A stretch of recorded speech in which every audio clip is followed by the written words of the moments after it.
Ayan guys, andito ako ngayon sa aming probinsya at ayan.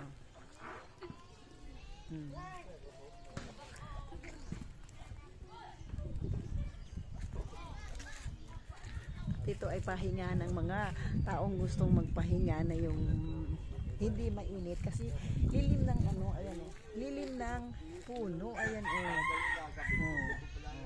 Nagduduyan sila. At ayan, may taong tulog doon oh. Ayun oh. Ano kaya gisingin ko? Hindi kaya ako suntukin nito?